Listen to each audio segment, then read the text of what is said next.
Bonjour Hilaire Baudin. Bonjour Agnès. Bon, Hilaire, je vais être honnête avec vous, votre chronique la semaine dernière ne nous a pas du tout rassurés, nous les jeunes, sur notre futur vieillissement. J'en suis même encore un peu chamboulée. Après ça, notre thème de chronique, la joie d'être vieux, ça me semble même un peu décalé. Hilaire, dans tout ça, est-ce qu'il y a une recette pour appréhender positivement le vieillissement ? Agnès, à votre âge, j'aurais pensé comme vous. Cependant, entre 20 et 60 ans, vous traversez l'âge adulte et croyez-moi, ce n'est pas un long fleuve tranquille. De 20 à 40 ans, le jeune adulte doit construire sa vie afin de la gagner. En général, il crée une famille.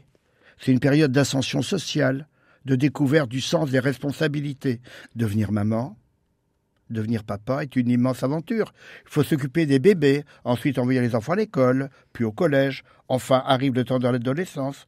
Ceux-ci contestent, se plaignent d'être incompris, demandent plus de liberté. Vous savez, c'est l'épreuve de tous les parents. Le temps passe vite. Et soudain, on a 40, 45 ans, 50 ans. Et un matin, en se regardant dans la glace, les parents se disent « Mais j'ai des rides. Je vieillis. Qu'ai-je fait de ma vie ?» C'est cette interrogation qu'on appelle la crise du milieu de vie.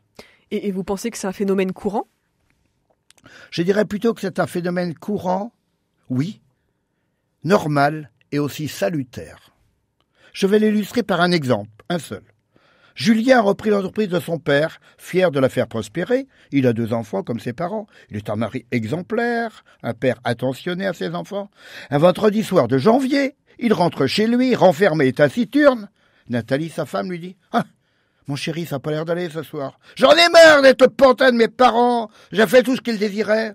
Je vais quitter l'usine. » Elle lui rétorque « Mais écoute, t'es quand même un bon mari. J'en ai marre d'être un gentil mari. Je veux vivre, j'étouffe, je m'en vais. » Il part en claquant la porte.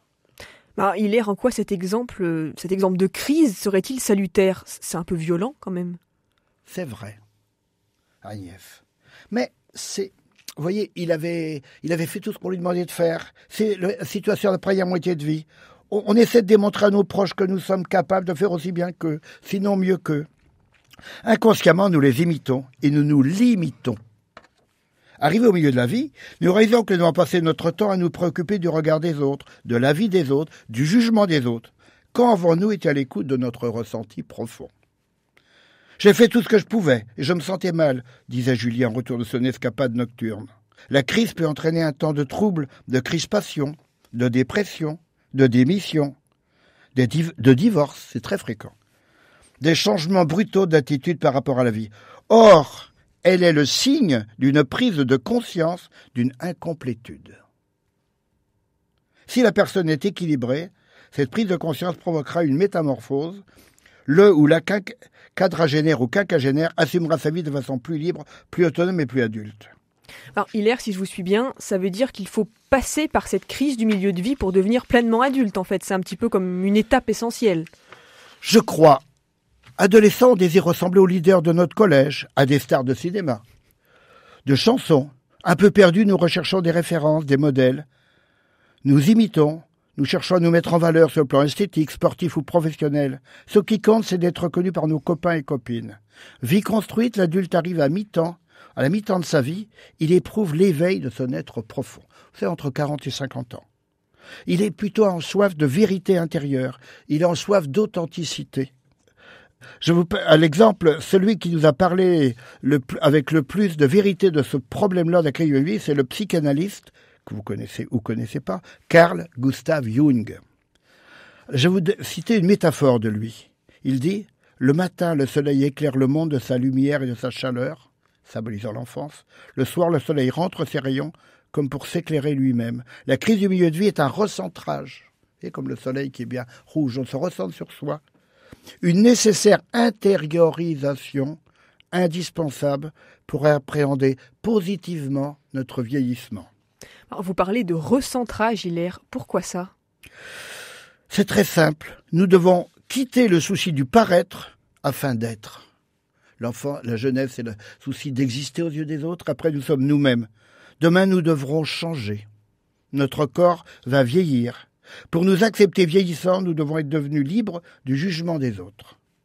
Cette liberté centrée permettra de nous mettre à l'écoute de notre richesse intérieure, richesse insoupçonnée. Tout pendant que nous vivons à l'extérieur de nous-mêmes, nous allons agir pour exprimer nos profonds besoins et nous rapprocher de ce que nous sommes réellement. Personnellement, j'ai vécu cette crise du milieu de vie, qui a duré plusieurs années. J'ai perçu la métamorphose de mon rapport à la vie et aux autres et à Dieu. C'est libre d'être moi-même que je peux goûter chaque nouvelle journée dans la joie et essayer de la partager avec ceux que j'aime et avec vous, chers auditeurs de RCF. C'est parce que nous avons assuré la crise du milieu de notre vie que nous allons pouvoir exister pleinement à l'automne de notre vie et nous préparer à l'hiver sans regretter l'été. Merci beaucoup Hilaire pour cette chronique une nouvelle fois passionnante. La joie d'être vieux, c'est aussi un contenu à réécouter en illimité sur notre site rcf.fr ou sur notre application mobile. À bientôt. À bientôt Agnès.